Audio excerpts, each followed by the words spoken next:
So the subconscious, the concept of that is it's still within you as an individual separate from others. And then when you move to the superconscious mind and superconscious vibes, that's when the division between you and other dissolves. So some people call this the God mind or the unitive mind. And this is the state that is achievable by humans through all kinds of methods. Meditation would be maybe the most famous one. And so this is where you get to the level of reality that is where everything is interconnected. And this division of this separation that our ego, our conscious mind maintains is very useful. We need that, get things done. Just we don't need it 24/7 necessarily. And Garret Yount is a scientist at the Institute of Noetic Sciences and author of the book, Why Vibes Matter. In this conversation, we explore what the scientific community knows about the world of energy and how it pervades the conscious, subconscious, and superconscious levels of reality. We discuss research on topics like healing, telepathy, and why certain places give us that feeling of this place kind of has a weird vibe to it. Garrett and I both believe that energy is the most fundamental building block of the universe. So the more that we can understand the vast world of energy, the more compelling the human experience will be. Before we get into this conversation, I want to ask you to join this amazing community of consciousness explorers. This whole idea of pursuing expanded consciousness and the boundaries of human potential while living a modern life is relatively new, which is why we interview revered masters, teachers, experts, and practitioners to help you on your own journey. To stay up to date on the latest conversations, simply click subscribe below and you'll be notified each time a new episode comes out. I am so grateful for all of your support and comments. I love reading them. Now let's dive into this conversation. Hey Garrett, how's it going? pretty good. How you doing, Scott? Very good. Very excited for this conversation. Maybe to kick things off, how did you become interested in studying subtle energy? Yeah, that's a good place to start. It really was when I started having basically kind of psychic experiences when I was a kid. So the main type were what we call clairvoyance. So, seeing things through space and time. That's kind of what got me realizing that there was more going on in reality than everybody was talking about. So I got super curious about it. And I mean, that's a pretty profound thing to experience. What did you think was happening? Like what was the reaction of the people around you and your own reaction when you started to have these experiences? Yeah. I mean, it's definitely a profound experience, but it was, based on very mundane types of happenings. The most profound one was when I was a teenager. I was hiding something from my parents in my closet, and I was in the house. I was reading The Lord of the Rings at the time. And so my mind was in this place of magic, and it was as if somebody changed the channel in my mind to this different channel where I was seeing my parents in my room, standing in my closet and discovering my hidden stash. So this was an emergency for my teenage self. Of course, I threw the book down, ran down the hall, down the steps, across the house, and saw my parents in the exact position, exactly like I had seen. So my reaction was, really, really overwhelming. I was very overwhelmed. I fell down on the bed. I was saying I just saw through space and time. My parents were like, "Calm down. It's not that bad. We can talk about this. You're in trouble, but not that much trouble." So then I was like, no. It was more than that. So that's kind of started me off on this path. Parents thought I was weird. But, they didn't suppress it. They were actually quite supportive of it and kind of enjoyed the ride as the years went on, as I learned about stuff and shared with them. And how did you decide to go into this, taking the scientific, I guess, lens to try to understand and explore this world? Yeah, I think that was just my natural proclivity. I really liked science. I was good at it. I just gravitated toward that. I thought that's the way I want to try to approach this.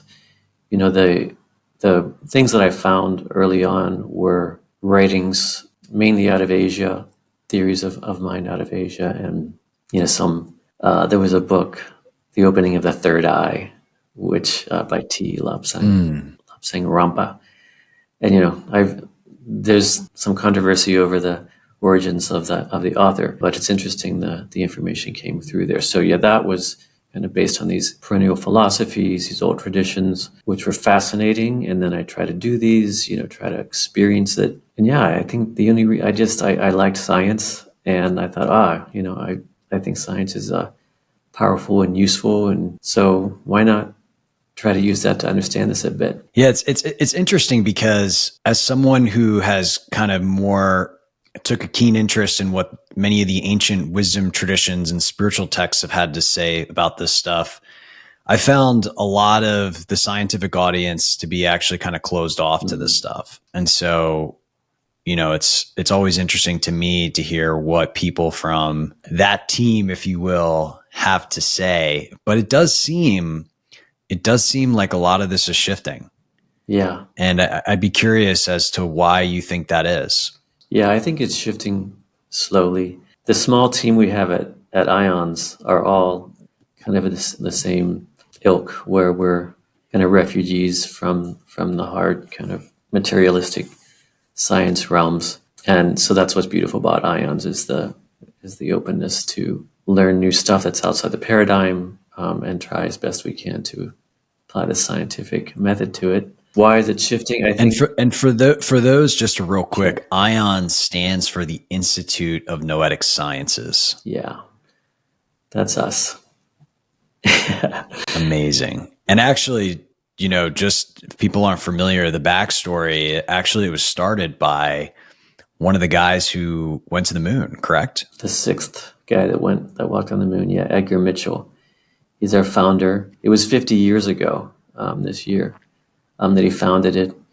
And he was inspired, basically, so astronaut, super engineer, mathematical guy, coming back to Earth, looking at Earth from space, had an epiphany that science and spirituality, ought to be merged. And that became his mission. He founded Ions right after getting back home.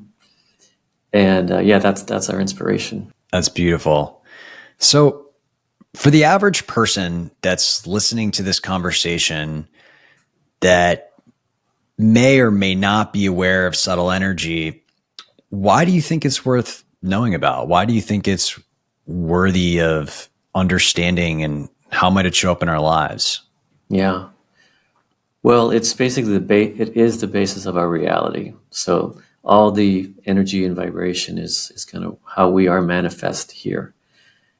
And the subtle aspect of it, I believe, it's always been there. It's been studied by, other methodologies, basically experiential. And only now is science, kind of verging into looking at that. So, you can talk about it at so many levels, like the very molecular level where vibration and energy is, again, where our reality is becoming manifest. But then on the other end of it, when we're, acting and interacting, it's affecting our relationships and also affecting our health and our vitality. So, and then the relationships go all the way up to the societal level and our interaction with the earth. So it basically affects every single aspect of our life. So it's a matter of where you want to, focus the conversation.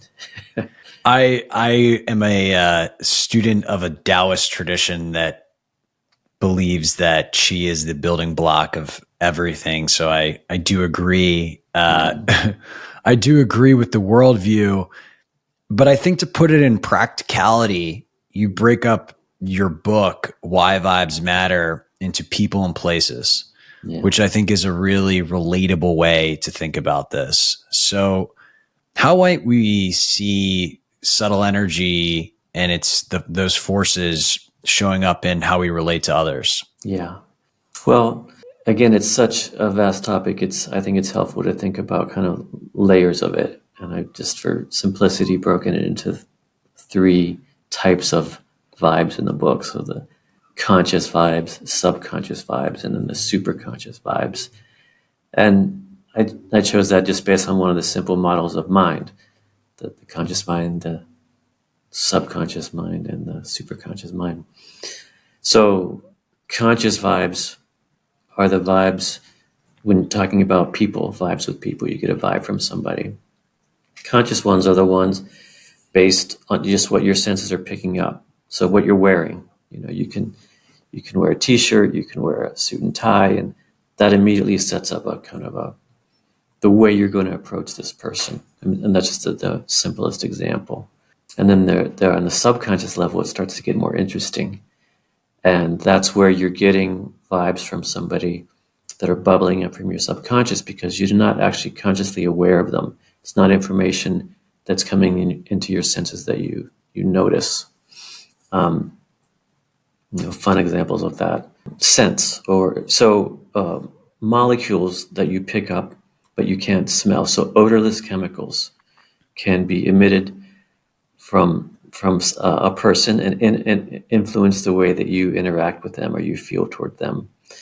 And of course, there are ones that you can smell, and that's in the conscious realm. But in the subconscious realm, there are odorless chemicals. And the one experiment that I loved and I shared in the book was about a chemical coming from women's tears. So they collected women's tears. They had them sit in a scary, sad movie and cry, collect their tears, put it on cotton swabs underneath the noses of these men. Again, they can't smell it, and they have control solutions to do it very scientifically. And they saw that this chemical, which can't be smelled but can be picked up by the nervous system subconsciously, bubbles up into the conscious mind of the men and reduces their libido. They're less attracted to the women sexually, which was, kind of surprising, but when you think about it, it makes a little bit of sense. So it didn't affect their mood, like they didn't get sad. They just became less attracted to the women.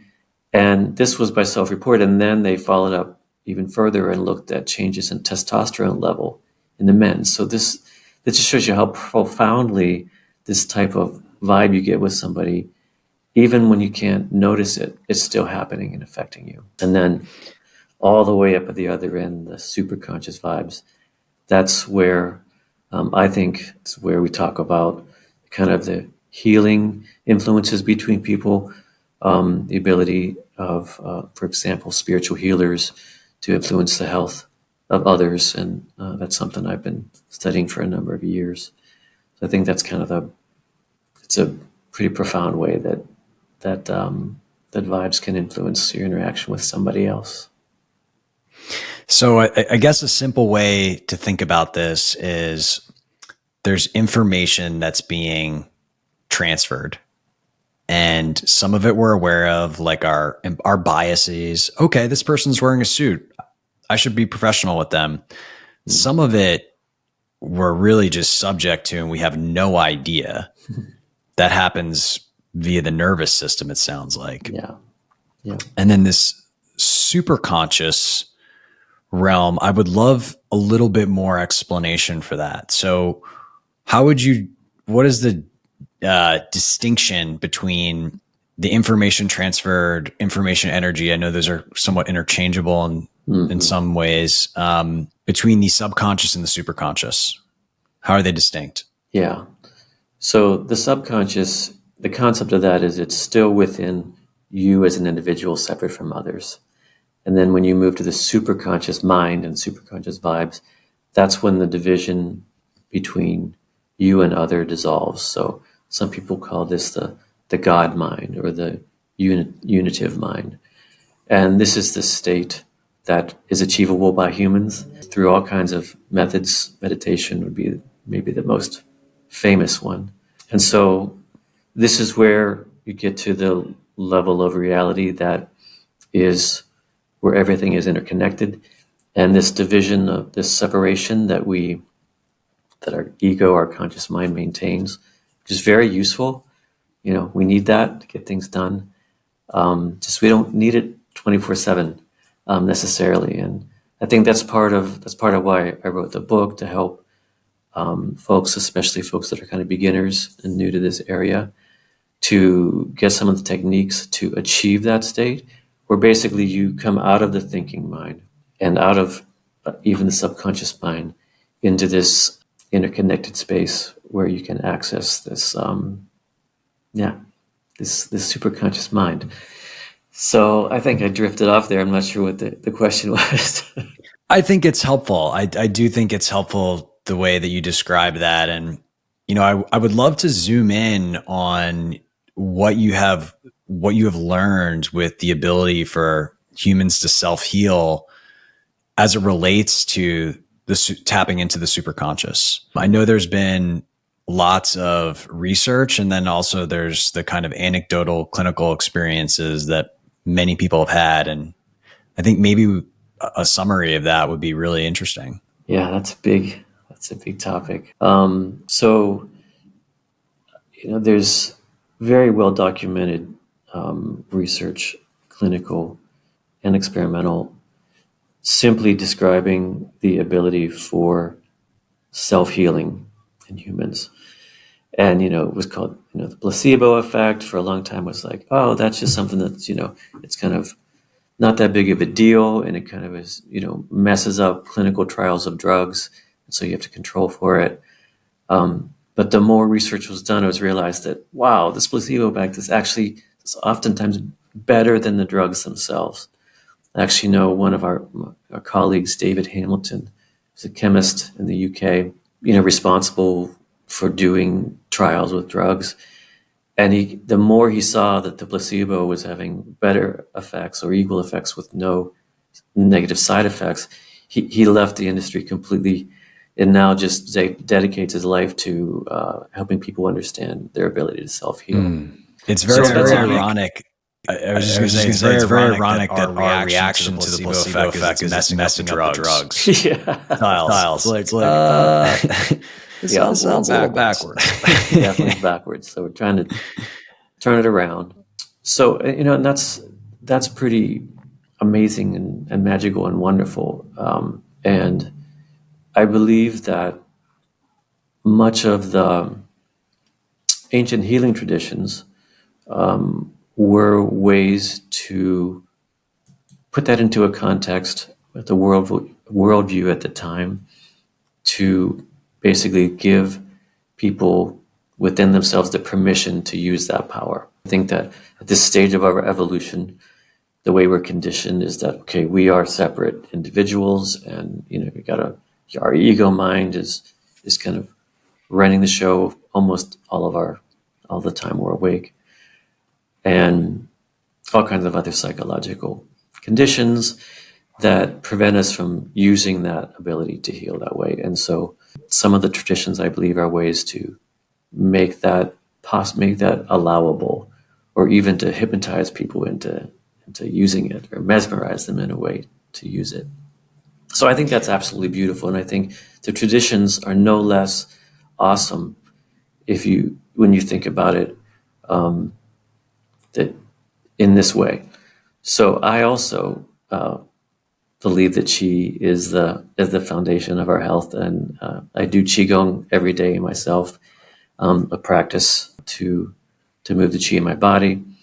I believe on multiple levels it's very, very helpful. So with the research, the kind of the way that the scientists started approaching it, and including myself 20 years ago, getting, with grant from the National Institutes of Health, was to look at a healing practice, just on many, but just sticking with Qigong for this example. There are these healing practices where adepts, after years and years of cultivating their own Qi, believe they can emit Qi to influence others and influence their health. So I was like, okay, well, let's do an experiment. Let's take cells, put them in a petri dish, and see if they can send the Qi. And, this is not actually the way it evolved, because actually the way it evolved is that there was research out of China showing that cell cultures could respond to distant Qi. So this is fascinating. I thought, wow, this would be so cool to show, because it would really change the way we think about our reality and physics and all that. So anyway, this is a long story. So I think that self-healing is true, amazing, and powerful. The ability to influence others, to elicit that power within themselves is part of what happens when in a healing relationship. And so, as we talked about with the superconscious mind and the superconscious vibes, that's the place where the divisions between people dissolve and you connect with the base of reality where we all are part of this collective consciousness. So it's kind of a linguistics thing. You start thinking about, well, if it's not really radiating chi through space, or even if you think about within your own body, I think that it's useful to use the concepts because you want to describe kind of the mechanistic things going on. But when you get to the point, or when you reach the superconscious mind state, that's really outside of thinking. It's you literally, the way to do it, the key ingredient to getting there is to come out of your thinking mind, to stop thinking. And so, of course, if you're not thinking, then you're going to have words there. So I'm sorry, I'm kind of doing a little bit of circular logic, but that's what I think is the case. I mean, I think just to kind of provide some takeaways from that, it sounds like I think a lot of people have this idea that some profound chi healer is the answer, or some healer, it's all about the skill of the healer, more than it is about their inner space and their inner experience. Yeah. And potentially even ability to kind of access the ability to self-healing. And I think what you're alluding to, which is quite interesting, is that at least part of the healing seems to be related to that healer's ability to help someone be open to healing themselves versus just be a recipient of a certain efficacy. Exactly. Well said. Very succinctly. So if we were interested in becoming our own healers and stepping into this human capacity, what are things that people could explore?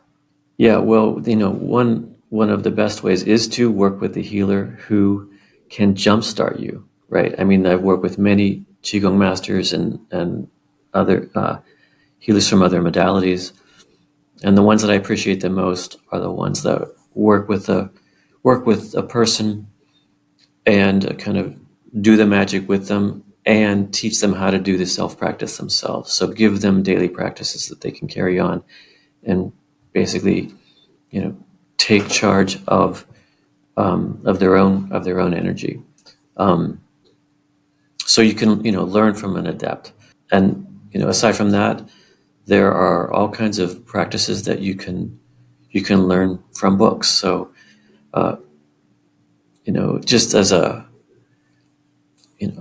completely different type of example, I just did a fantastic study with a lucid dreaming teacher, Charlie Morley, who taught people how to attain lucidity. And so a lucid dream is a dream where you wake up inside the dream. So this, again, you're thinking about your subconscious mind. It's a gateway into the subconscious mind. So you're in a dreamscape. You wake up inside of it. And the technique for healing is to have a plan when you're in that dreamscape. When you're awake, you kind of call forth healing. So this was a study we did with people experiencing symptoms of PTSD. And so their goal was to transform their trauma in the dream, and just amazing, amazing results. And you can learn that from a book. You can learn that from one of Charlie Morley's workshops online. Simple, and it's free for the rest of your life, and incredibly powerful. So I think that there are, each person's going to gravitate toward a different type of practice. But it's basically, yeah, as you were saying so nicely, it's like learning how to connect with your own energy, your own chi, and influence it, and that's the kind of the basis for building your health. Mm, mm. And it sounds like a core ingredient across these experiences is, at least to some extent, perhaps getting out of the thinking mind. Absolutely, that's kind of basically the first step. And just to, I'm not sure all the audience how experienced they are at meditating, but if anybody is like me, I can get it for a couple of seconds. I can reach that state for a couple of seconds. Usually if I just try to meditate, and you got to just not beat yourself up about it. Actually, that's why I really like qigong. Is my favorite way of achieving that, because and there are many types of qigong, but the type that I like, and one of my favorite techniques I have in the book, is called dumping buckets, where you imagine dumping a bucket of water, just a drip at a time in the beginning, and feeling it go across the surface of your skin, and have your mind following it. I like it as a way to stop thinking, because it gives my mind something to do. It's not just like, okay, quiet my thoughts. It's like, okay, here, it's like throwing a bone for a dog to chase. Like, here, just think, just follow that imagination of the water, and you feel the tingling of it. And I think it's the feeling of chi. It could just be, who knows if it's really the feeling of chi, but the end result is I stop thinking, and I'm now like connected with my energy. And as I said, the kinds of benefits of that, I think, range from actually healing of physical aspects, which I could talk about a bit, but also just paying attention to your body. Like there were times when I'm like, oh, I kind of feel like my knee's a little wonky, and I wouldn't have even noticed that until it started hurting if I didn't take time each morning to just check in with my body. So it's not even a energy level thing. That's just kind of like, oh, you kind of, you're supposed to check the tires on your car and like check things out a lot. And that way you avoid kind of breakdowns. I'm terrible at that. I always just drive until there's a problem. But from my body, I think this Qigong practice, I'm good at that, because of just the most mundane level of this Qigong practice, where you're actually literally paying attention to your body for a bit when you're not distracted or running around. I think with these contemplative practices, the best practice is often just the one that you do. Yeah. Whether that's qigong or meditation or breath work or yoga, there's just so many modalities, but finding the one that resonates. Yeah. Sticking with it. I hope you're enjoying this conversation so far. If you like what you hear, let me know by clicking like, subscribing to the channel, and responding with a comment around something that you found interesting in the conversation so far. In addition to these videos, I do a lot of writing on the exploration of consciousness and my own personal revelations in my newsletter called Consciousness: The Doorway to Human Evolution. To receive these updates and more, all you need to do is simply head to the link in the description below, and you'll be added to the community of 20,000 plus consciousness explorers receiving weekly ideas and inspiration in their inbox. I look forward to hearing from you there. Now let's get back to the show. Yeah. And of course, mix and match, keep trying new ones, and particularly for different parts of your day. Like you mentioned, breathing. There are all kinds of, beautiful and elaborate breath work techniques. And you can just be in the middle of, driving, and you just remember, oh, if I could just slow your breath down, and the research on that's incredible. I think it's just 7 minutes of breathing more slowly.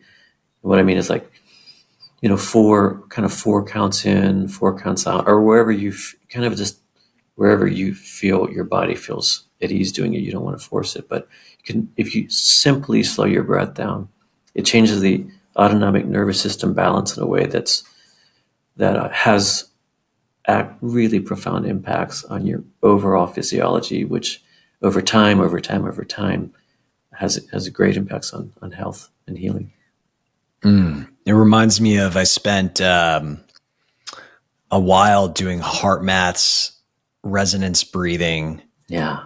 For I think like 12 weeks. And it felt, there were times in the beginning I'm like, this feels very silly. I'm just kind of breathing at a set cadence. Yeah. But over time, there's definitely some profound impacts from that.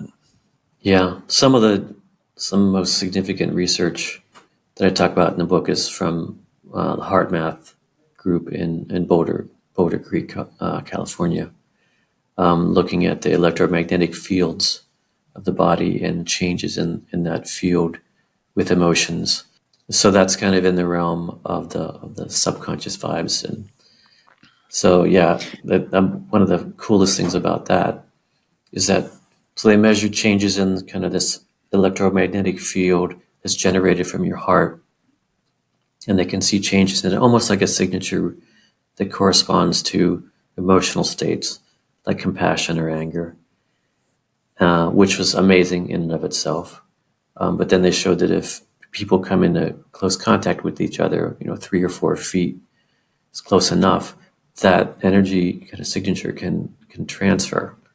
So it was one of the best examples, kind of very mechanistic, scientific look, supporting the idea that, you can pick a vibe from somebody, or you want to surround yourself with people that have a good vibe. Yeah, the heart math guys are really cool. Roland McCrady's the lead scientist there, and has done some really great work over the years. Yeah, I'm familiar with that study, and what I love about it is that it illuminates this idea that the heart is actually a doorway of perception. Mm-hmm. And I think a lot of people don't think about the heart as a sensing organ. They think about it as a blood pumper that they don't want it to stop working. Yeah. But yeah, the data shows, I believe, that the signal from the heart is like 60 to 100 times greater than that of the brain.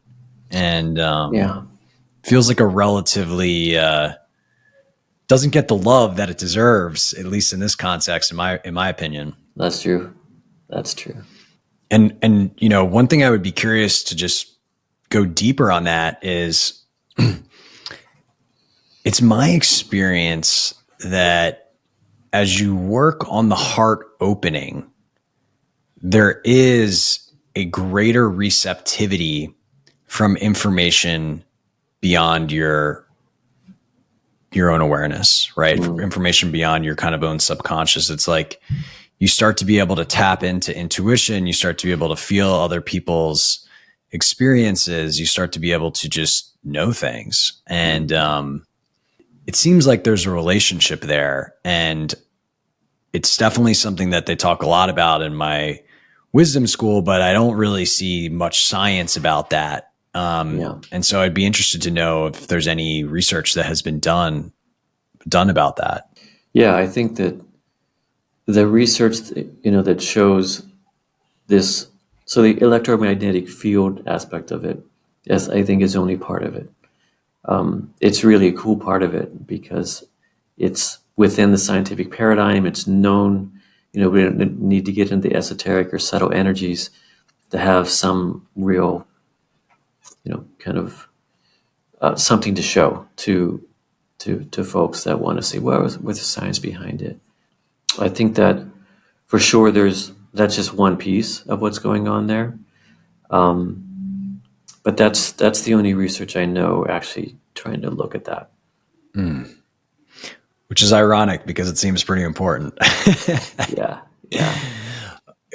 One of the areas of research that I've heard you allude to that seems to be quite compelling and interesting around this realm of call it energy, information and energy transfer beyond the normal waking senses that we've become accustomed to is telepathy.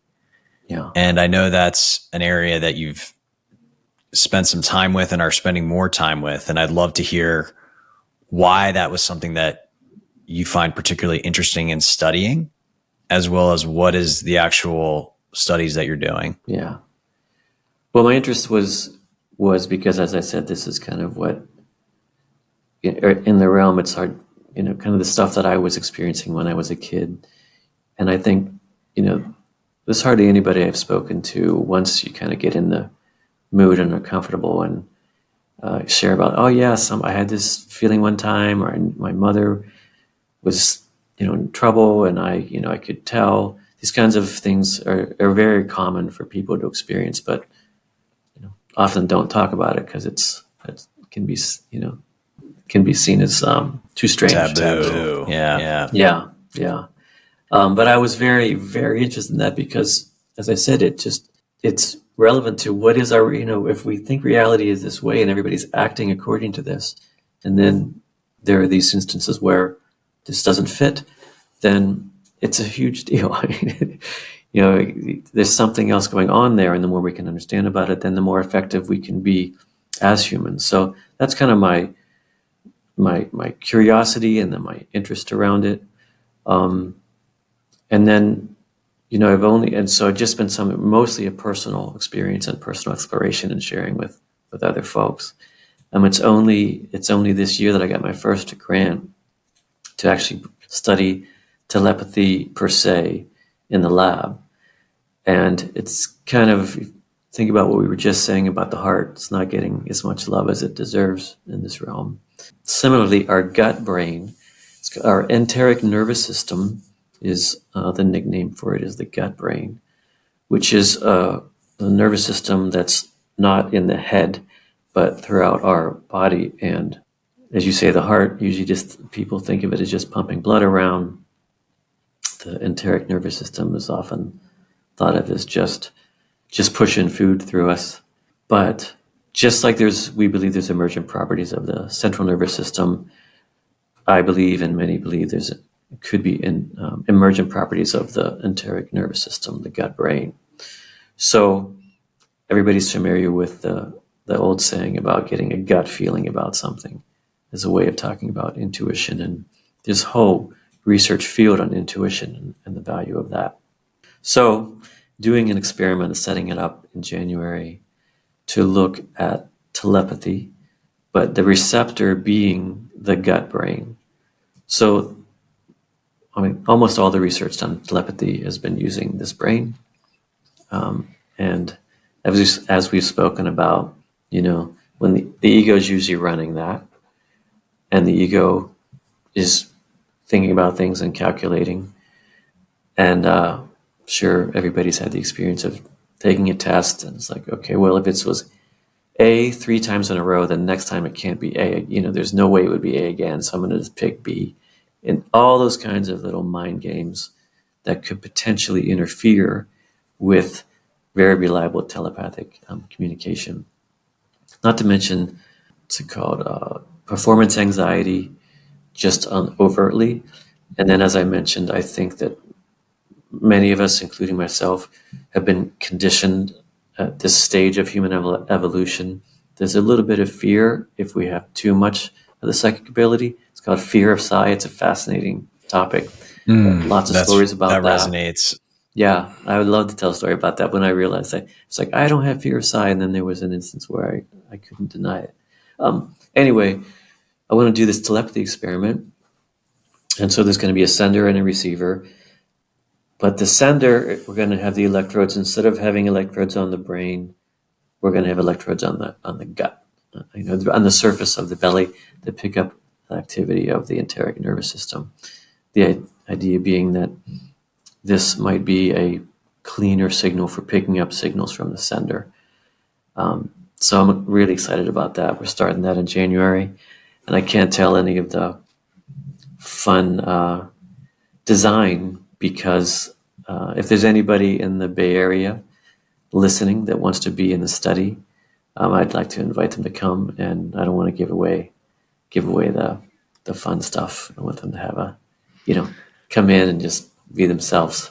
That's interesting. I definitely might know some people interested in that study, so we can sync up offline after that. I imagine in your field and even just normal people, there's lots of skeptics about this stuff that you encounter. What's your primary response to people that really kind of question this whole energy realm? Oh, it varies. I'd say most of the times, if they don't want to believe it and they're not hurting anybody, it's not necessarily my mission to convert anybody that's not curious. But if they're curious, I'm happy to bend their ear. And I would, there's lots of folks don't really appreciate scientific writing, and especially if it's got a bunch of statistics in there. And it's not really convincing sometimes. So the main method I like to have with folks who are curious and want to know or are literally asking is to help them have an experience themselves. And then it's not anybody telling them, it's them having their own experience. So my favorite one that I put in the book is the hot hand test, where people get to experience moving the chi in their body themselves. So you start by lining up your fingers, the tops of your fingers like this, so that you can see they're in line. And then if you got a buddy, they can draw a line across the base of your thumbs right here. If you're listening, you can check this out on YouTube. We're showing it. Yeah. So if you're by yourself, you can do it with a pen in your mouth too. And just draw it across so that you know where to line them up. I only hit one side. And so that's so that after you do your meditation, you can line your hands up at the same spot.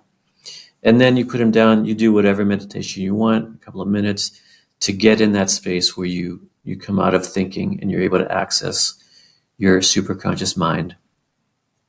And then you imagine one of your hands just heating up, glowing, red hot. Just spend 30 seconds or a minute imagining one of your hands getting super, super hot, burning in flames. And then open up, line your hands back up again with the little pen mark. And then if it worked, you'll see one of your thumbs is a little bit taller. And that's because your hand has expanded, because the microcirculation, the tiniest little blood vessels going to your fingers, more blood is sent there and it expands your hand. If it doesn't work the first time, just do it again, and it will work. And it's kind of on one level, it's not that big of a deal. It's just blood moving in your hand. But the fact that it's your mind that did that, you're the one just with your thoughts. So the Qigong saying for this is, Yi Dao Qi Dao. So where the mind goes, the Qi goes. And then in traditional Chinese medicine, the term for blood, it's a little bit larger concept than we think of. But where the Qi goes, the blood goes. And so that's kind of the ancient Chinese version of it. If you just translate that to modern science, microcirculation is known to be one of the most fundamental aspects of tissue health, which leads to health of tissues and disease of the body. So there's kind of two levels to this. One level is people are skeptical about qi or energy. And if you say, well, look, your mind can do this, and then they just see this happening and they're like, wow, I can actually move the energy in my, whatever it is, if it's qi, the fact that you can move blood, whatever, it just opens. I see people like a light bulb goes off where kind of the barrier to this is broken down because of their own personal experience. And then the other aspect that I think is really important is realizing that this simple function of increasing blood flow to tissues is fundamental to health of the tissues.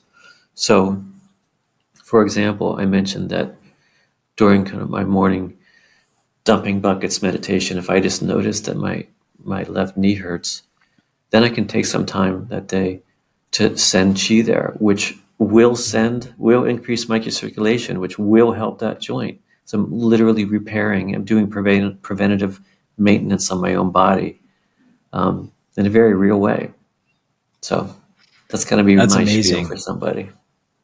I think it's a very effective framework to, if you're trying to get people to open to an experience or even have curiosity around an experience, kind of giving them something, giving them some direct experience. Yeah, I mean, exactly. that's really huge. And I love the simplicity of the hot hand test. Does the hand actually get hot? And the reason that I ask is one of my favorite healers here in Austin, I'll never forget, one of the first times I went to see her, she put her hand on my body and her hand was just piping hot. Yeah. And it was, I mean, I did have a profound healing, and that was a really memorable part of that experience. Yeah.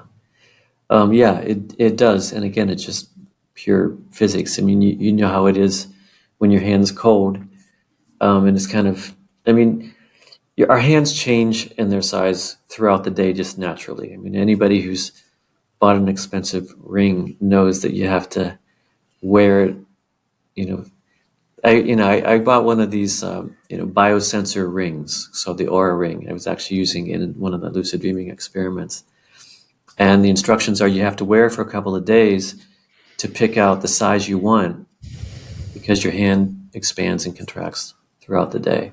So if you're sending more blood down there, whenever you put them together, you can feel the one hand is warmer than the other. So it would be cool to measure that. This has always just been a personal practice to share, but it would be fun to do that in a lab where you measure it and you measure the temperature change, and it'd be a cool experiment to do. It'd be compelling for people to see. Have you spent much time looking at body morphism? And so just to give you some examples, things that I've seen are, accounts of people growing their hair back or changing something in their physicality through prolonged use of mind. And it's very, very fascinating. And I just don't really know much about the research that exists out there around that. Yeah, I haven't done any research on that. And now that you ask, it's interesting. I've never seen any research on that.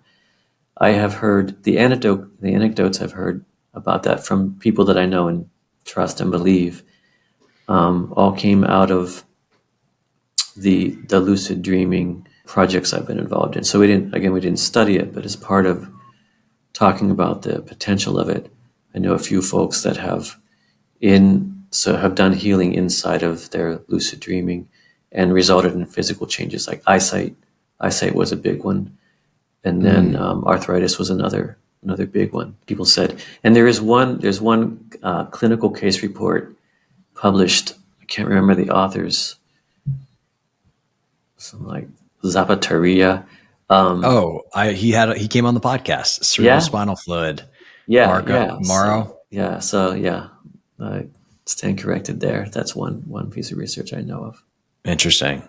One of the other focuses of your book that I am very curious about is places and how subtle energy seems to show up there. I mean, I just from personal experience, we've all walked in a house or a place and went, it feels kind of eerie in here, or something feels off inside of this restaurant when you walk in.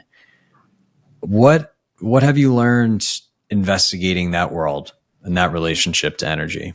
Yeah, I mean, you have to do the 3 levels again, like we talked about when meeting a person. So there's the conscious vibes you walk in, which are things there that you see and are often intentionally there to induce a certain vibe. You want to vibe at the party, or a couple chooses a rustic wedding, a rustic vibe for their wedding. So there are things there that are meant to be seen and reacted to set a certain vibe. Super important.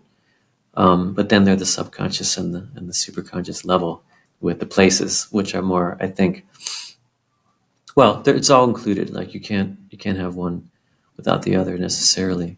Some of the subconscious super interesting subconscious vibe experiments with places are just, experiments where they have people go into rooms, not really this kind of deception. They go in there to do something, some kind of questionnaires or kind of other experiments that are not the real purpose.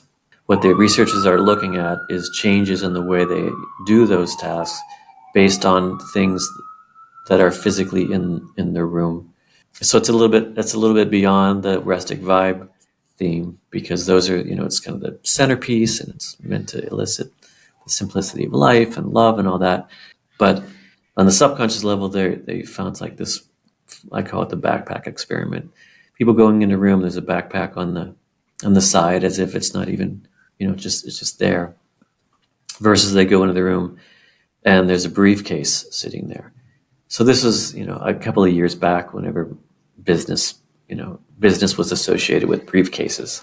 But that was enough to make the people be more competitive. So that in the little tasks they did, they were kind of covertly looking at their level of competitiveness, and that would change based on kind of these subconscious connections with things in the environment.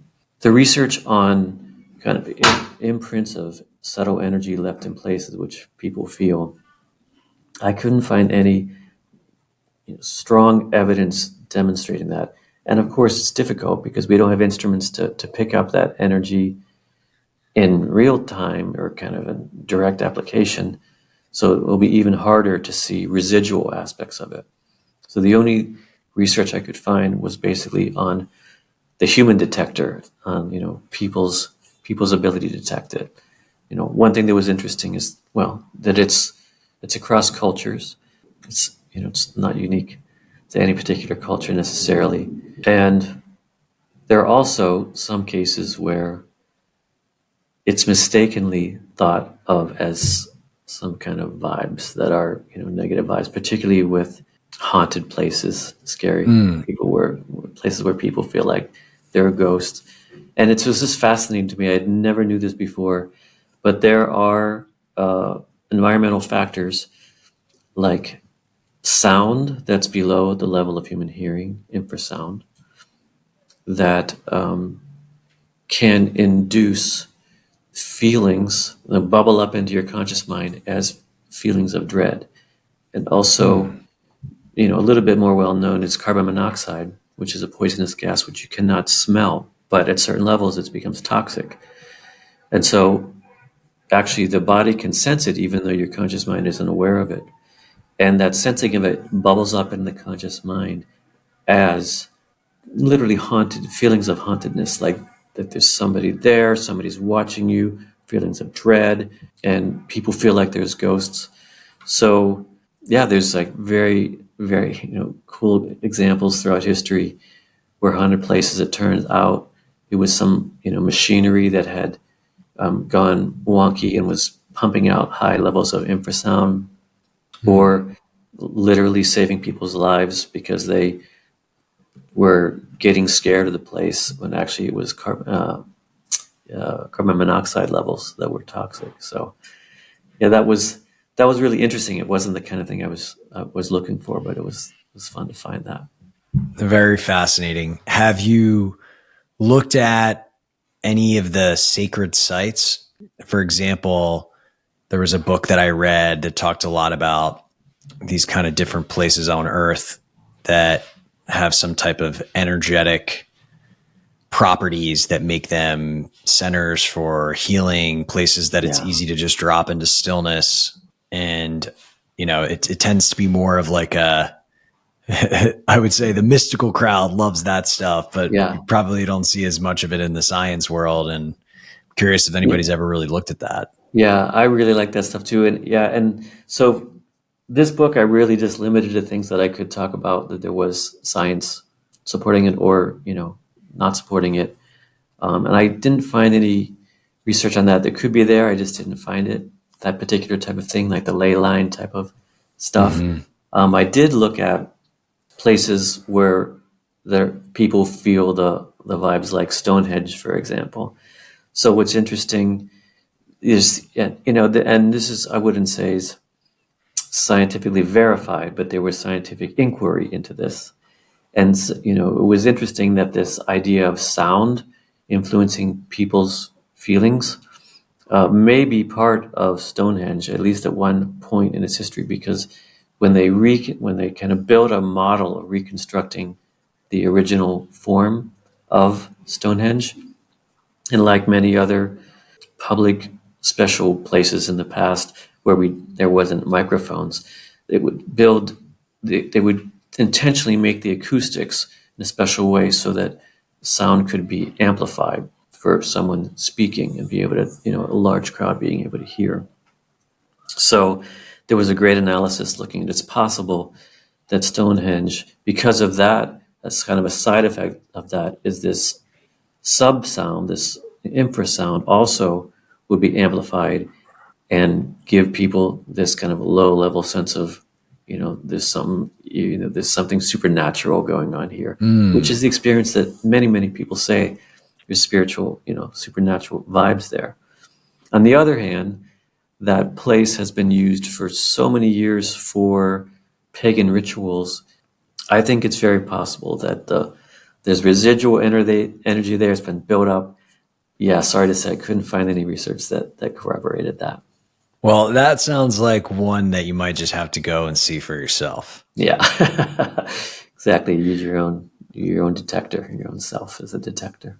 Garrett, well, I love this conversation. I think this area of study is so fascinating, so intriguing, and frankly, so important. Yeah. Because I think the more that we understand this stuff, the more we understand reality, humanity, our potentials, and can move into a healthier place in society. And I know that's a lot of the motivation behind your work. And so I just wanted to say I'm grateful for you, man. And I'm grateful that you're exploring these things in a way that makes them more approachable to a lot of people that might not be open to this stuff. Yeah, thanks. I hope we can have that effect. Yeah, we get a little more chilled down society, healthier society. It'd be great. Agreed. So if people want to go deeper on what you're up to, some of these studies that you've done and aggregated, would love for you to talk about the book and anywhere else that people should go for that. Yeah, people can find the book and all the research going on at the Institute of Noetic Sciences, or IONS, just at the website. Just go there. It's noetic.org. So noetic.org. And you can explore kind of the past research. You can find the book there. You can find research from the other scientists there. And we have a bunch of fellows associated with our group as well. So there's lots of fun stuff there, including experiential stuff. We have a whole department of kind of experiential, the side of things that kind of takes the science and turns it into stuff that people can do. There's a lucid dreaming workshop on there as well from a different teacher, Robert Wagner. So there's lots of fun stuff there. That's the place to start. Sounds like a playground for consciousness explorers. So yeah. I'll make sure to link that. And I think Why Vibes Matter is also available on Amazon. I will link that as well. And if people are interested, if they're in the Bay Area, they're interested in being a participant in that study, is the Noetic Sciences website also the place that they should go? Yeah, noetic.org. And one of the pull downs is participate in research. And so you'll see kind of all the studies that are actively recruiting participants. The gut telepathy one is not up there yet. It's going to be up in January. So stay tuned for that one. Stay tuned. Well, thanks again, Garrett. It was an absolute pleasure. And thank you, everybody, for listening. We appreciate you spending time with us today. Thank you, Scott.